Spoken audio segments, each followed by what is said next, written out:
a couple of years ago, we went on a family trip to the beach. Who loves the beach? I love the beach. I love the smell of the ocean. I love how it rains 24/7. Not really, but I love it. I love being at the beach, the Oregon coast. And we were there for just a trip that we took as a family. And we're playing cards at the table with some of our other family. And Vale is outside playing. We can see her playing at our friend's cabin. They have a cool little beach house with a backyard that goes out to the beach. And we see her get ready to run inside because all of a sudden, if you've been to the Oregon coast, it's beautiful 1 minute. And then the next minute, it's raining, right? That's why it's called the Oregon coast, because it rains all the time. But she starts running inside because of the downpour. And as she's running inside, I can, all of a sudden, life goes in slow motion. Because who here knows what a screen door is? There it is. I wish I had live video of this because I would show it because it was that good. She's running, and all of a sudden I think we're playing Uno, and I'm kind of looking up. I'm kind of looking down on my cards. I'm kind of looking up to... My brain starts kind of processing that my daughter's on a dead sprint, and she is not slowing down. And all of a sudden, I realize what's about to happen because the screen door is closed. Because again, it was beautiful 1 minute, and now it's not.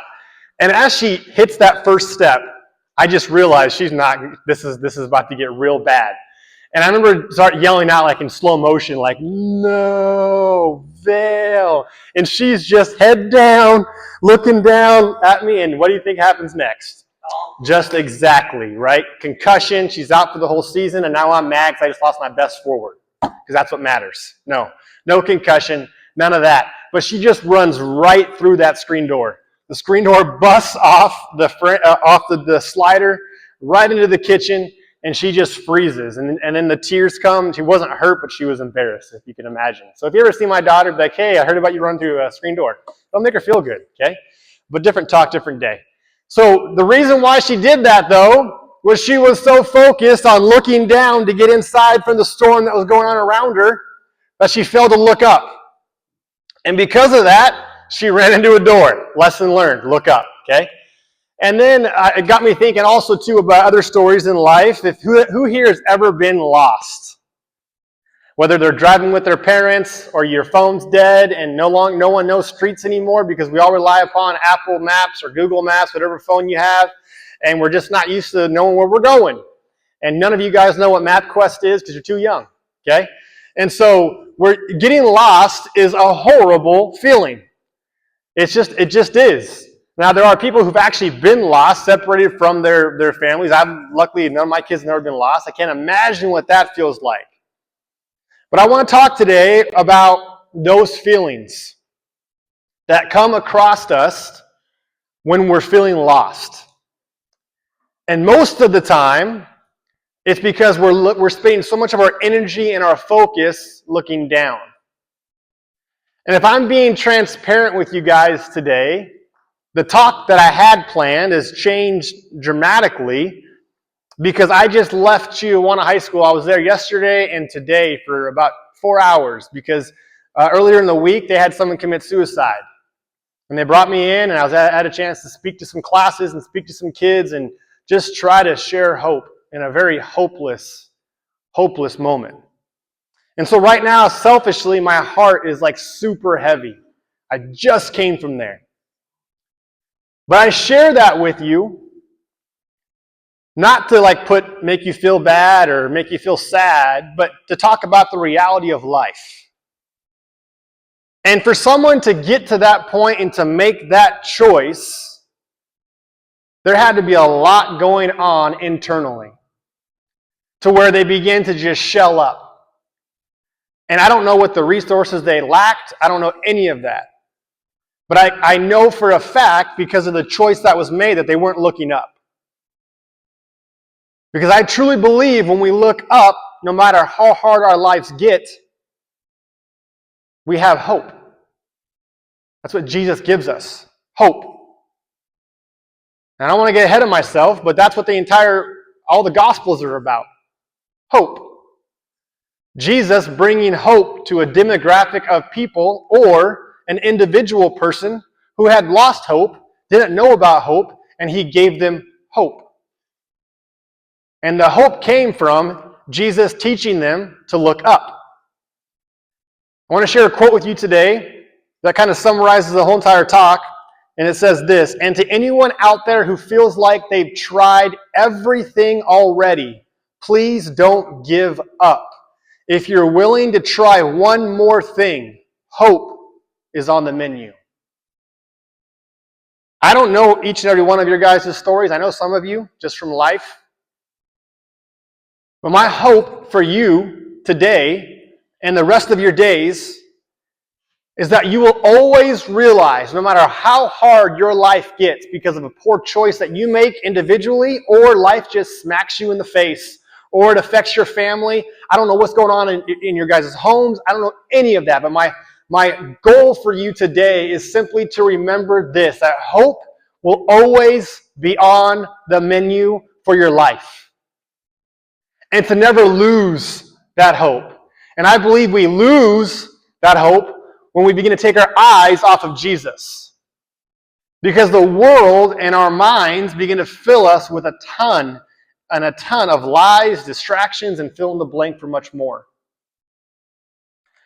I want to share with you a story today. Before I get into the story, my hope for today is that we will kind of answer some of these questions. Like in life, when we're feeling hopeless, when we're beginning to look away from Jesus, when we're beginning to look down, when we're beginning to become me-centered, how do we handle that? How do we grieve that? How do we process what's happening? How do we make sense of it? How do we learn from it so we can get our eyes back looking up to what truly matters? And I don't want to be naive here as well and just automatically assume that every single one of you are all in with Jesus. Because some of you may not be. My hope is by the end of the day, you'll begin to consider it or think about it more than you have before today. But most importantly, I want to chat about with you guys is how do I begin to honor God? How do I begin to honor my life and the call that God's placed on my life, which we all have, and look up? How do I do that? What does that look like? I'm going to give you one example of that today.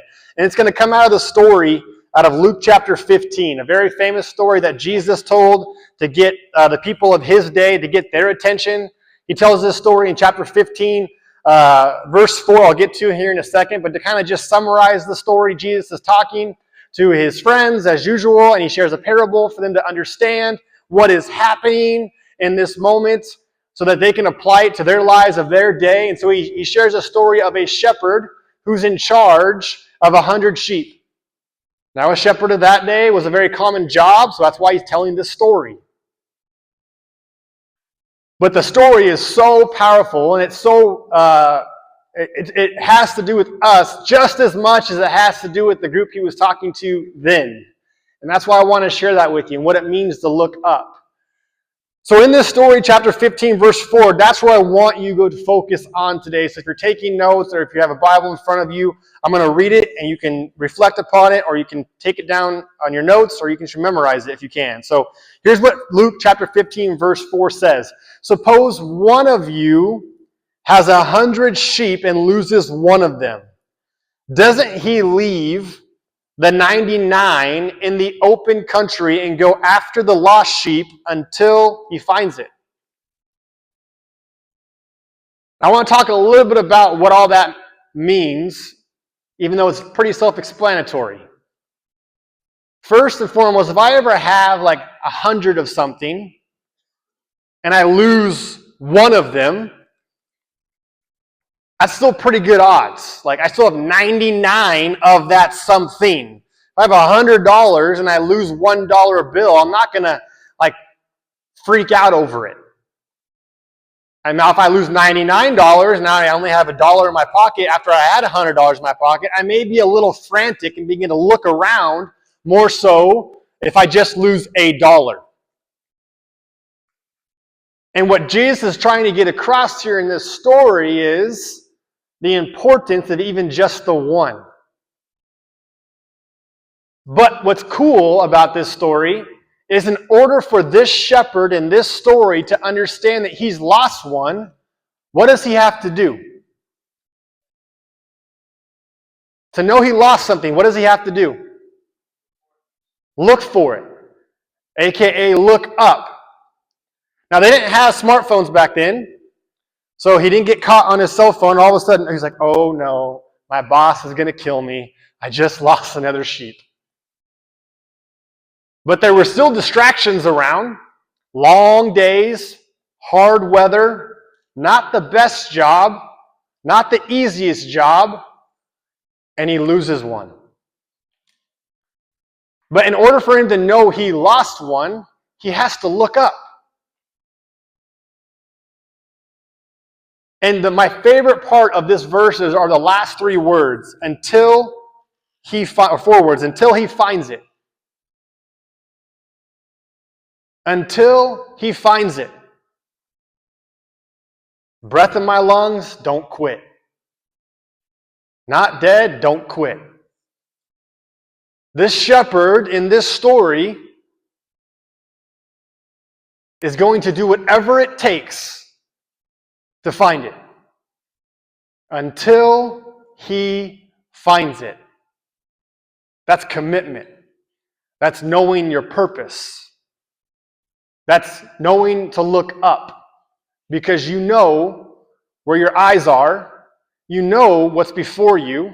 You understand what's being asked of you. And you're going to go live it out. And the reason why this story is so important is because in moments like these, we have a choice. If we fast forward to our day and our time, what does this mean for us? Well, there are two things I want you to catch today. One, I want you to begin to understand that parable is about Jesus constantly chasing after you. That Jesus wanted everyone to know then that the 99 are important, but so is the one. And he's going to do whatever it takes to go after that one. He's going to chase after you every day of your life until you breathe your last breath. He's never going to give up on you. He's never going to look away from you. He's going to keep his eyes on you because he loves you. He believes in you. He forgives you. He's called you. And he wants to be in relationship with you. And my favorite thing about a relationship with Jesus is it's exactly that. It's not a, hey, I'm going to check a box. I'm going to go to church on Sunday. I'm going to read my Bible. I'm going to pray. I'm going to have Christian friends. I'm not going to listen to that. I'm not going to watch that. Those are all important things in real life. But Jesus is more concerned about a relationship than he is about you checking boxes. And I think that's what we need to understand. Because relationship helps us eliminate those moments when we are discouraged, when we are full of fear, when we are insecure, when things aren't going our way, when things are at home aren't operating the way that you would hope they would be in regards to how the marriage at home that you get to see in regards to your parents, or how your academics or athletics are going, or your identity with your friends, or fill in the blank. And so we have a choice every single day. We can look down, be trapped by this confusion of the world, the distractions of the world that are offered 24/7 now. Our smartphones can suck us in. I always tell people, look up. Even before I knew your guys' theme, get your face out of the screen and get your face on real people. Because if I go back to that individual at Chihuahua who took his life the last week, which is devastating. Devastating.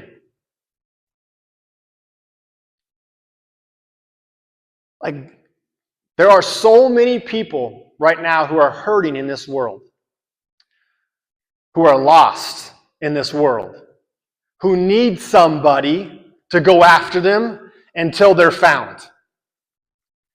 And the coolest part is we, as disciples of Jesus, if we've made that choice, have all been called to live out the same mission that this shepherd was given. Take care of my flock, don't lose any, and make sure all 100 come back. If you fast forward in the Gospels and you read the book of Acts, you're going to see a group of men and women on a mission to look up and look out to a community of people who never heard any stories of hope. And they were committed to telling as many people as possible, people who look like them, dress like them, believed kind of what they believed in, but also people who they never even really connected with, people who had different beliefs in them, people who had different hobbies in them, people of a whole different demographic, and they begin to go out until every person was found. And that same call has been placed on your guys' lives. That the coolest thing about being in a relationship with Jesus is the hope that we have.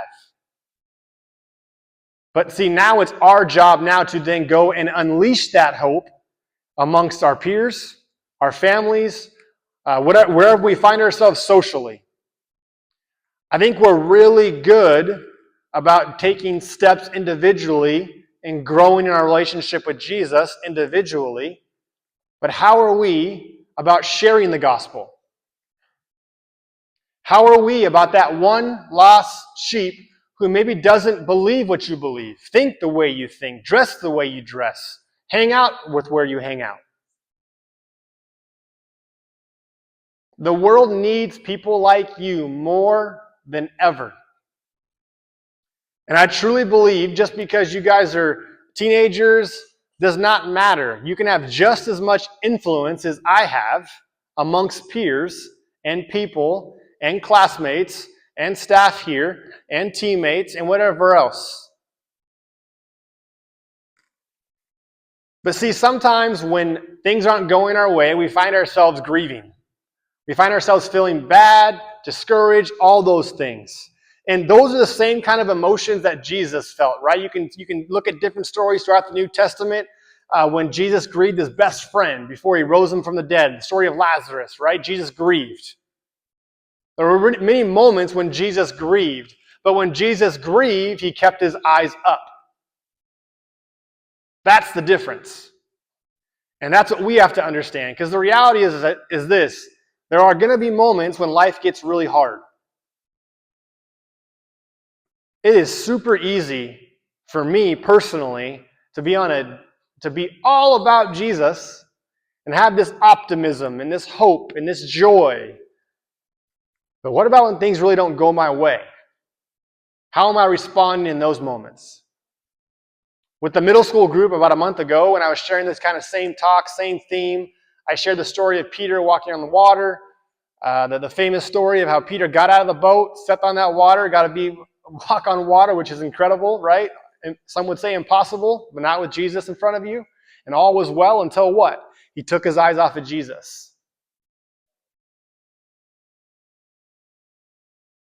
And today I shared the story of the lost sheep simply because my hope for you as a school that is dedicated to growing your relationship with Jesus just as much as growing your educational goals for your future is that you also will be a school that is committed to looking up not just to Jesus, but looking up to your community.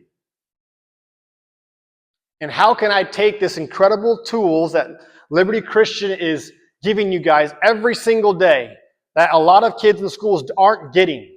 And how can I take those tools and begin to use them to love my community? To not just keep it here or keep it on your teams or whatever else you do extracurricular-wise in regards to after-school stuff. But how are you doing with taking that and spreading that light to those around you? So when I think about processing all this, here's my challenge for us. It's something we have all the answers to. We have all the basic answers of like, all right, I'm just going to read my Bible more. I'm going to go to church more. I'm going to pray more. Like those, again, I said it earlier, like those are important things that we all need to do. I say it all the time. Don't get bored with the basics. You need the basics to keep you grounded. You need the basics to give you your compass. Like those are all needed. But we have to begin to understand that there are so many people in our world that don't even know the basics or are living out the basics. And that takes us back to Luke chapter 15 and the lost sheep. Because there are people who are hurting, and there may even be some people in this room who are hurting, who are lonely, who are facing different emotions right now because of just life or social stuff or whatever. As I said earlier, like, don't forget that hope is on the menu for you every single day. It's a choice. Doesn't mean it's going to be easy. Doesn't mean it's going to happen like that and everything's going to be all better and the relationships in your life are going to be restored and all your dreams are going to come true. That's not what I'm saying. But when I go back to those last 4 words in Luke chapter 15, verse 4, until he finds it. So the first step for you, and what I hope you learn today, is the first thing you have to do is to get your eyes back on Jesus. No matter how you're feeling, no matter how good things are, no matter how good your walk with Jesus is going, every morning you wake up, you have to make that choice again. It's a never-ending stepping into growth every single day kind of thing. Get your eyes on Jesus. And we talked about all the basics, right? Get into the Word. Get into your prayer life. Find like-minded community through churches and youth groups and different organizations that stand for those things. Surround yourself with friendships that are going to encourage you. Like, those are all incredible, needed things. Get your eyes on Jesus. Because I promise you, because I see it every week when I'm bouncing around to different schools and working with different kids and working with different teams and coaching even teams that I'm a part of. When you take your eyes off of Jesus, it gets harder. You feel a little bit more empty, little by little. You begin to try different things because you're searching for that purpose that only one thing can fill. And the second part that I want to talk about when it comes to what you can learn from this today is after you get your eyes back on Jesus, which again is super simple, but so many of us miss it. The second part of it is get your eyes up on others as well. Because there is a world of people who are lost right now. And I don't know exactly, again, what your guys' circles look like, where you live, your neighbors, your neighborhood, what you do after Liberty, when you leave Liberty Christian, but I guarantee you, because you're human, you're coming in contact with people your age, younger, older, each and every day that don't know Jesus. So how can you begin to be creative enough to share Jesus? To keep your eyes up on not just Jesus, but those you find yourself around each and every day. I guarantee you there are people here at this school, like I said earlier, and you may know who they are, who are just like, man, I'm only here because my parents make me go here. I could care less about this Jesus if I don't believe in it. There may not be someone here like that. I'm not 100% sure, but I don't want to be naive. So the best thing we could ever do to honor who Jesus is, to honor what Jesus did on the cross for us, to honor the call that we've all been placed, to go make disciples, to live out the Great Commission, to live out the job of a shepherd, to live out the call that was placed on the disciples so long ago, is to keep our eyes on Jesus by looking up. The last thing I'm going to say, and I'm going to pray us out, is this. If I could just have you guys think about 2 things with me today as I close up. The 2 things are this.